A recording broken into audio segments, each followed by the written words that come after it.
Kenny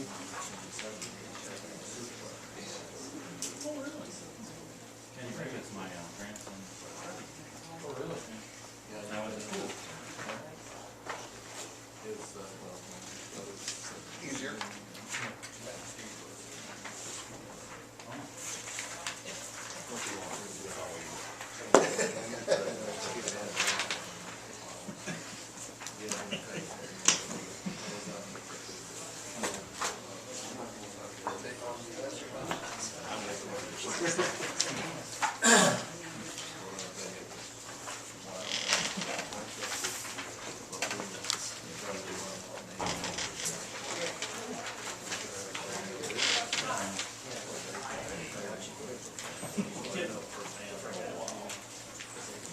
I was at one meeting. My goal in that meeting was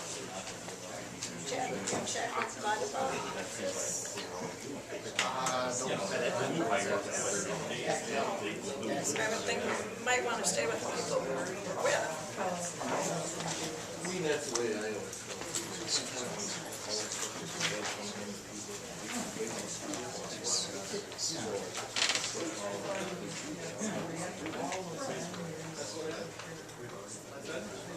C-140, 30 seconds.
All right, the clock on the wall says it's 6 o'clock, so let's get started. Please join us for the pledge of allegiance. Allegiance to the flag of the United States of America and to the republic for which it stands, one nation, under God, indivisible, with liberty and justice for all. Roll call, please. Supervisor Wilder. Here. Supervisor LaFawn. Here. Chairman Johnson. Here. Supervisor Close. Here. Supervisor Wolfer. Here. All right, first item on the agenda is citizens' concerns. I'm sure there's people here that wish to address the board, so we need a motion to go into a public hearing. Second. So a motion by Wilder, seconded by LaFawn. Before we start, I've been advised by both our attorney here in La Crosse and our attorneys in Madison that the board at this point in time should have no comment on the issue involving our chief due to the pending lawsuit. But this is your forum, and so you're free to speak and give the town board your opinion. So let's get started. Who wants to start? I'll start it. Please, if you could And remember, we're state gonna your need name your and name address and for the record. address for the record. Wayne Walters. I was kind of disappointed in what you said in the paper about everybody's blowing this out of proportion. My God, if this would happen to you, you'd be raising hell too. Mr. Walters, what's your address, please? 2539 Island Park Road.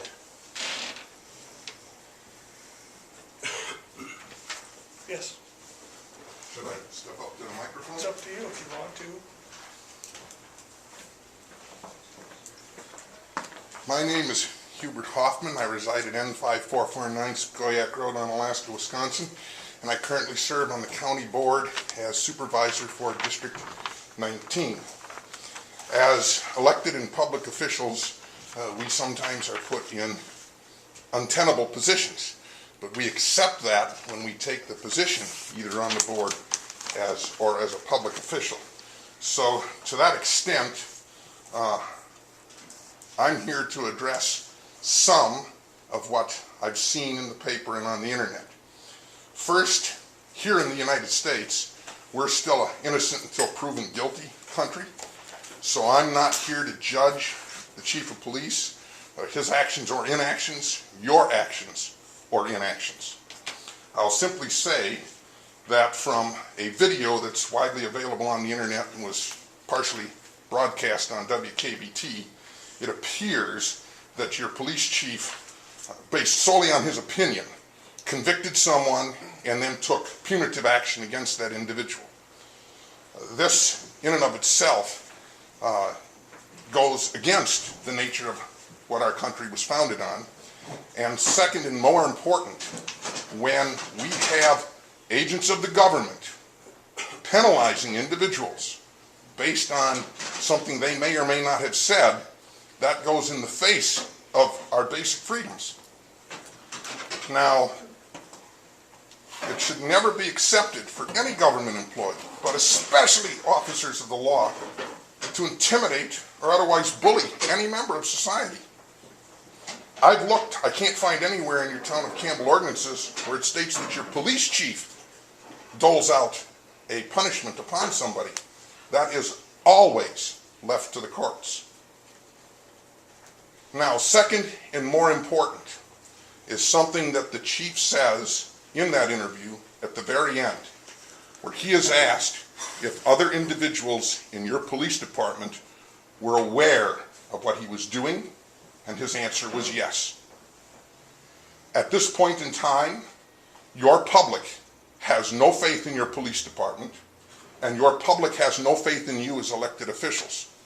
I believe the only way you get out from under this is if you, as a board, take action to bring in somebody from outside who goes through your entire police department, finds out who knew what and when, who took what action and who didn't, and then makes that all public. Until such time, I have no faith in your police department, and I'm certain that many others here don't as well. At a minimum, what your police chief did was juvenile in nature. That's all I have. Thank you.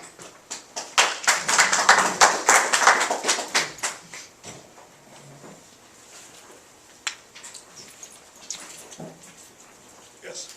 I got one funny thing to say. I don't know about the police department. No, I have no problem with the police department. I lived over 42 years. Anybody with any common sense would not stand on that bridge with signs or do anything to distract people going under this. With all this construction, that's just a death waiting to happen. Anybody with common sense would stay off that bridge unless you're walking over it and walk quick. That's all I have to say. Gary Kessler, 310 Yankee Road. Thank you. I agree. What's your address for the record? 1708 Lakeshore Drive. Travis Swingforth. All right, anybody else? I got one. Yep. Terry Shaler, 2312 Bainbridge. You know, right from the beginning, I always said, we had an ordinance on no loitering on that bridge. And, you know, I grew up right there by that bridge, and we seen it all the time, you know, somebody be up there and make the truck beep, Norman Shaler would call the cops. Well, then here comes Ron, you know, Ron, you're in here. He'd say, you know, come on, you gotta get off the bridge, but we didn't do anything about it right from the beginning. They should have shut it down.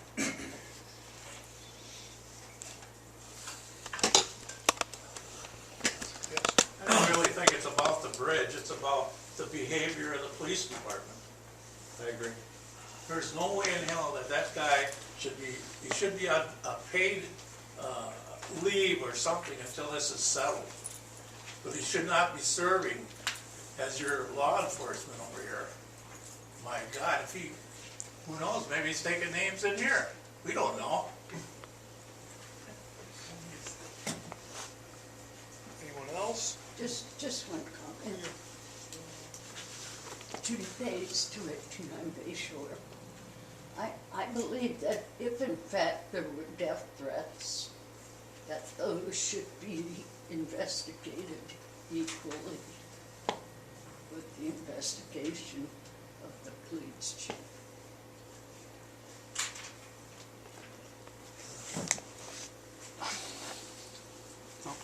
go ahead. This gentleman right in front here, You guys hand up first. All Our right. police department does an excellent job, Jeff. they do. I will say one thing, with the police chief that we've got, doing what he did, even committing to it, needs to be on administrative leave immediately. No exceptions. Needs to be on administrative leave or fired. Until this is ended. That means from start to finish, whether it goes to the court any longer or whatever, he should be done until that is completed. Then you make your decision at that time whether you hire another one or continue rehiring him. Thank you. Eric Rathke, 2021 14th Street South in La Crosse. I think it's unfortunate that this whole thing really transpired. I was part of the whole protest at first. And really we just want to be heard. We weren't doing it to jeopardize people's lives. I mean, I think it's ridiculous that people think that we were, would I go up there now with the barrels out and like that? Absolutely not. I think it was a front, because it's pretty easy to say, oh, safety is a big concern. That whole thing is unfortunate. What's even more unfortunate now is that you have a police chief that's acting outside of the law. How can he be trusted with anything that he says or does now? I mean, he already lied, to another officer. So I think, like Hubert said, I believe in due process, but at very least, I think he needs to be put on administrative leave and, go from there. I'm pretty confident with the evidence that there will be, penalties handed down, but that's not for me to decide. That's for a court of law to decide. Anyone else? Yep. Tony Curtis, 600 Dolphin Street. I'm really concerned that we have a government of the people, by the people, and for the people. And what we have here in Campbell is a government that has turned against its people. And worse than that, a government that has turned on a plaintiff in a federal lawsuit against you. At the bare minimum, he needs to be suspended immediately and, given his admission, terminated. And I do not like your comments that you said about this just looks worse on the surface than what it really is. This goes much deeper than that. The implications of what happened here goes very deep. And that's all I have to say. Thank you. John Jensen, 1222 County Road, PH, Alaska. I've been a part of this whole demonstration against your guys' stripping down of the rights of the people here. And the one thing that you constantly overlook is you're affecting everybody.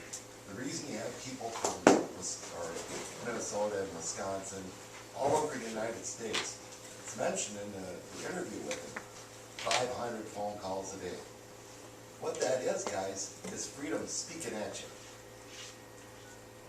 Horns blaring.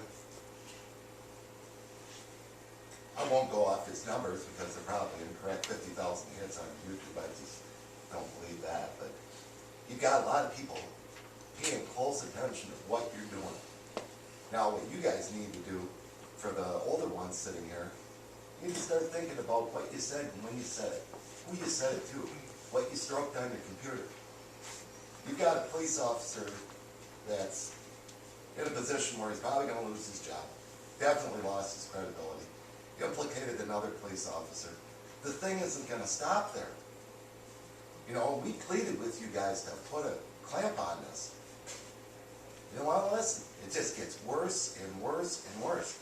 It's not just this little township that's getting affected. I mean, it's bigger than big, and it's not going to get any smaller. This next couple of weeks, this thing is just going to go. You aren't going to believe it. I hope you guys can find a way of stepping aside gracefully, because pretty much your political careers are fried. Because you're all accountable. Every one of you. I'll relieve the new guy on the board. Kind of stepped into the middle of this. That's the only relief you're going to get, me. I pity being in your position. Thank you. I just wanted to say I think there's one reason why it's blew this big is because there's one people out there that blew it way out of proportion when it was a safety issue, and then they come with a flag and a cross. You know, they're the ones that pushed it too far. When you death threats to people, family. If somebody had a death threat to my family, I would have done a lot worse.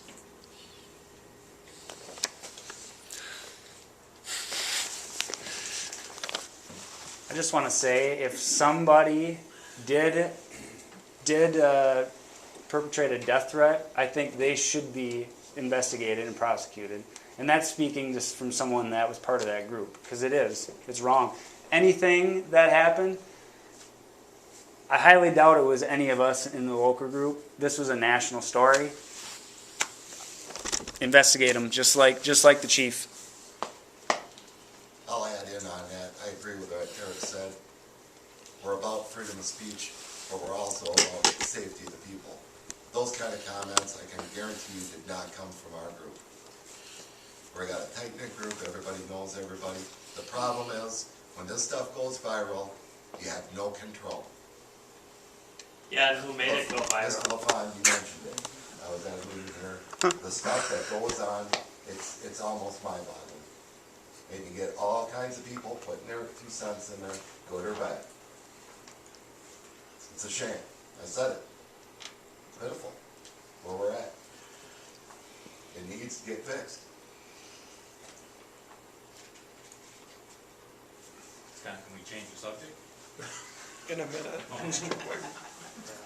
I'm not ready to change the subject, but I'm an active member out there. It's a freedom of speech issue, and that's one of our most prized rights.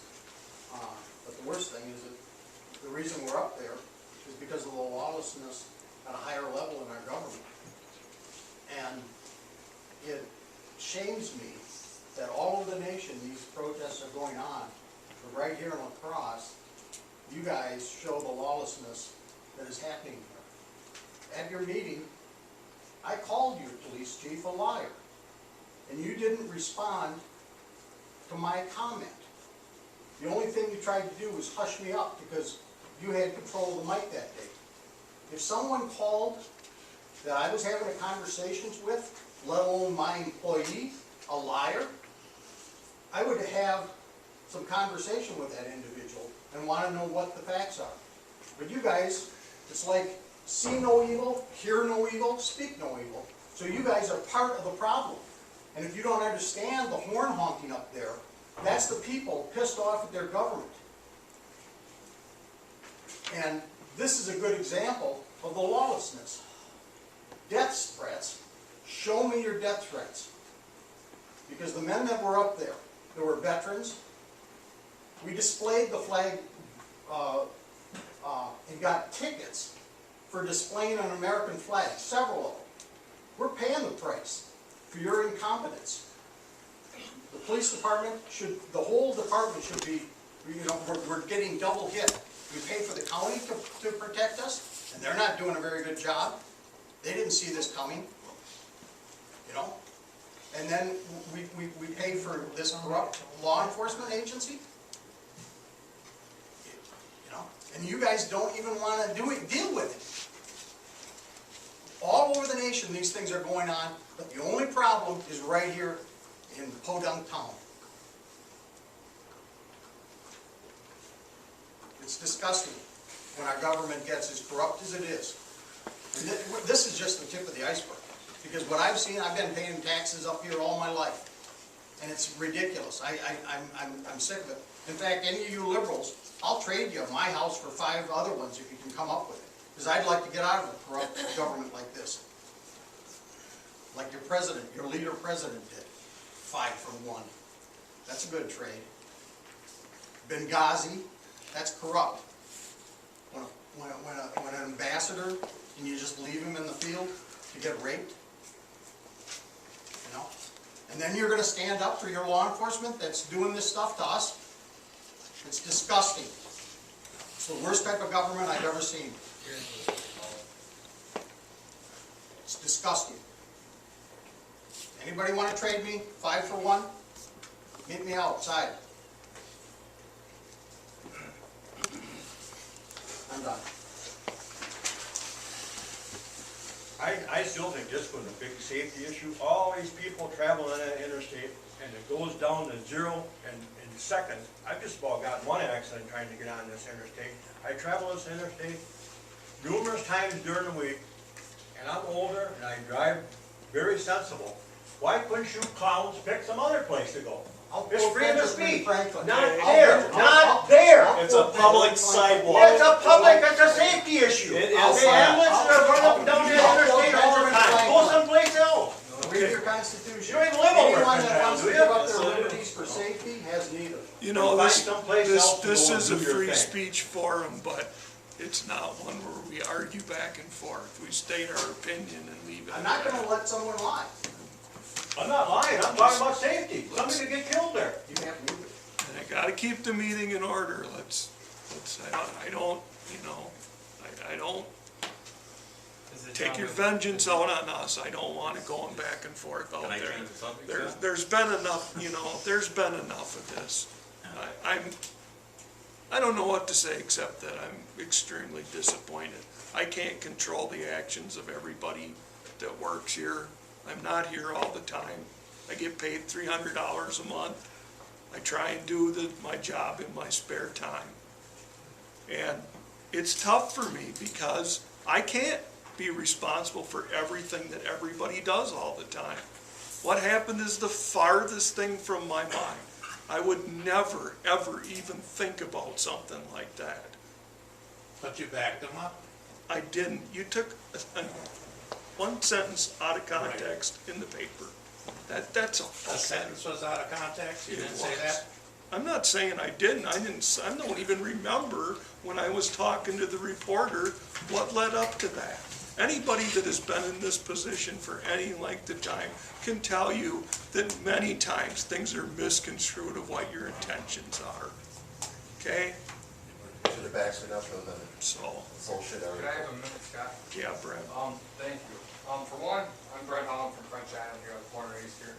I think this is something that got kind of blown out of proportion personally. I kind of agree with both sides. I mean, my personal opinion, if these guys want to protest, that is their constitutional rights. You know, I don't know about the issue, but I'd be honest with you, I kind of side with Chief Kleeman that it is kind of a hazard over there because of the construction going on. You know, if it wasn't the construction going on, I wouldn't think it'd be a hazard. And then another thing, I don't know, I mean, you must be from French Island, but I mean, was the one person from French Island, I mean, I protested one time when the oil spill went down back in, was it 2010 or 11, I was working down in Campbell, Wisconsin on a powerhouse, and I got laid off and I just sat and watched it, everything, and it disgusted me. You know, it's like, hey, you got all this most smartest, intelligent men on the planet Earth and they can't shut off a garden hose. So I made up a sign and I went downtown a couple times a week while I was laid off. And I walked all the way through downtown. I protested. I just didn't isolate myself to one little area because to me, you got more people and I mean, and that's my community. I wanted my community to see me, who I was and what I stood up for. And you know, like Jesus would say, if you have a little faith of a mustard seed, you can move a mountain. And whether it was me or not, but a little while after that, they had a family fun day over here at British Petroleum, at Gwillens. And getting back to the subject, I guess, about the chief, I read in the paper what he did. That, to me, is he stepped over the line on that issue. I mean, it sounds like he was vengeful because they filed a lawsuit and were suing against him. And I think he stepped over the line. But like I said, you know, I agree with these guys. It is their rights, but yet I agree with the chief that because of the construction, I think that is kind of a safety hazard, you know.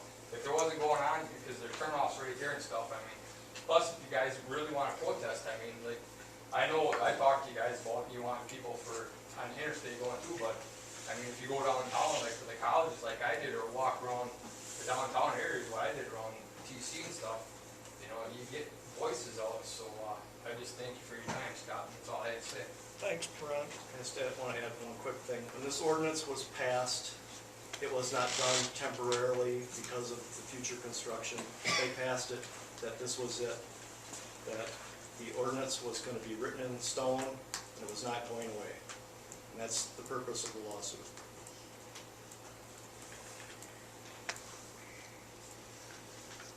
Anybody else? I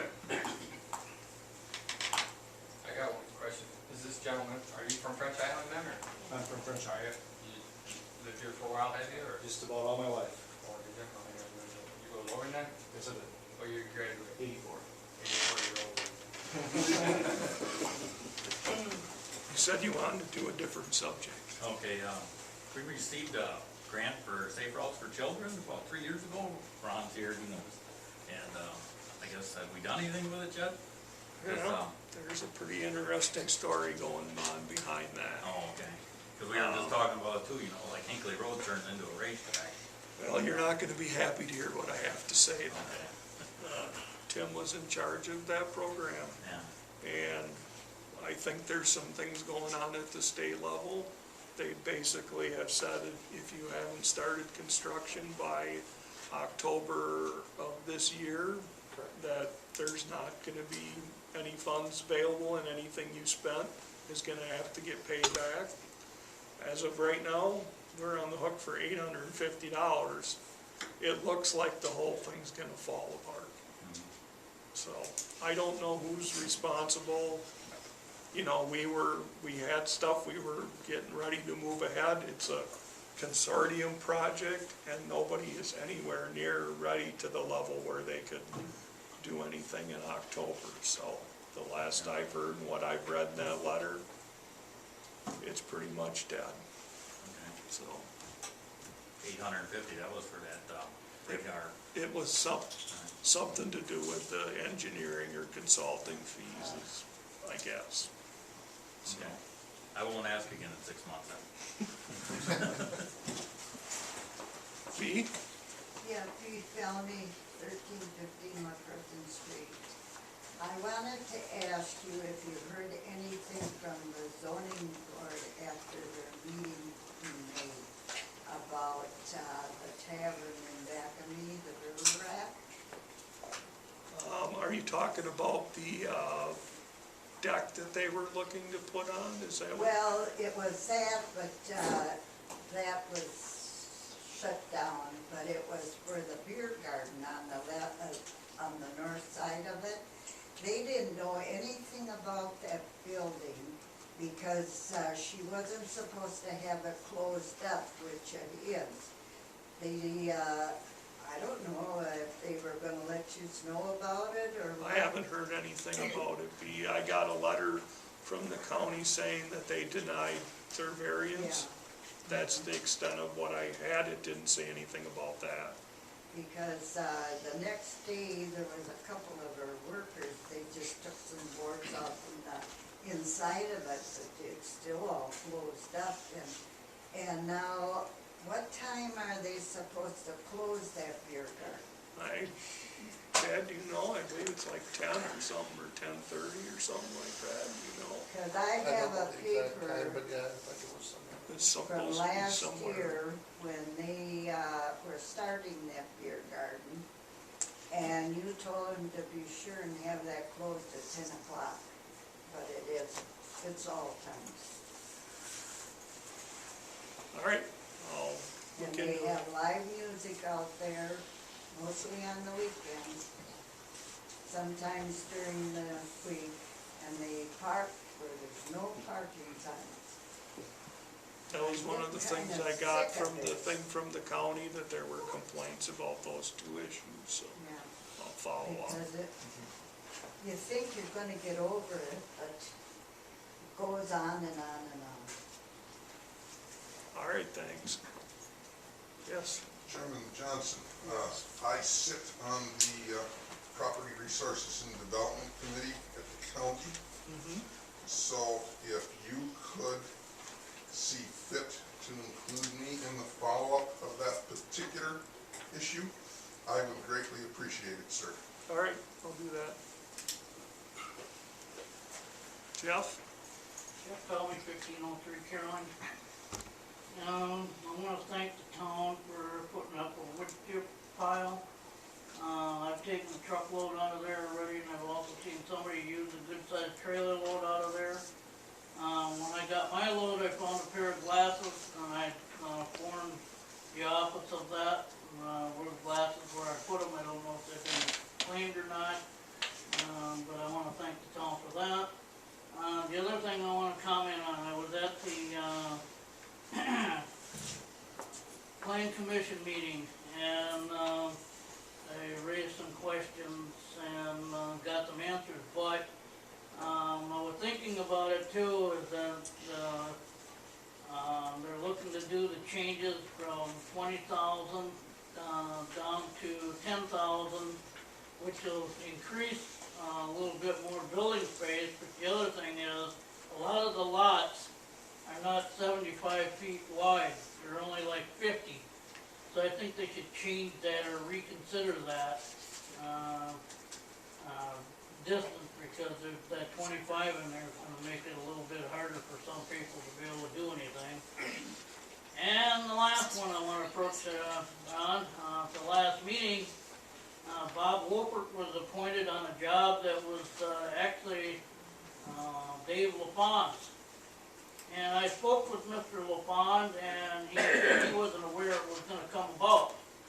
I think if you're going to appoint as another supervisor to somebody else's job, you should also have them involved and not just have somebody do somebody else's job for them. And that was appointed by the chairman. I don't think that should be. Thank you. I think if you look at the minutes, Jeff, that was a motion to actually, by the board, to have Bob Wolford do that, wasn't it, or not? I think it was. Yes. So, I can actually speak to that a little bit. go ahead. Jeff, what I did was I just basically took the role of facilitator to help figure out what we could do. A lot of the solution is I wouldn't do it without Mr. LaFawn's input. That's his area of expertise, so definitely have him involved in it and rely on his expertise for that project, so should be good. I hope. Okay. Anybody have anything else? If not, we're gonna close public hearing and go on to our regular business. Motion to close public hearing.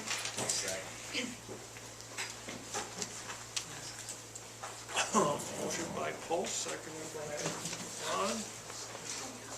All in favor, signify by saying aye. Aye. Opposed?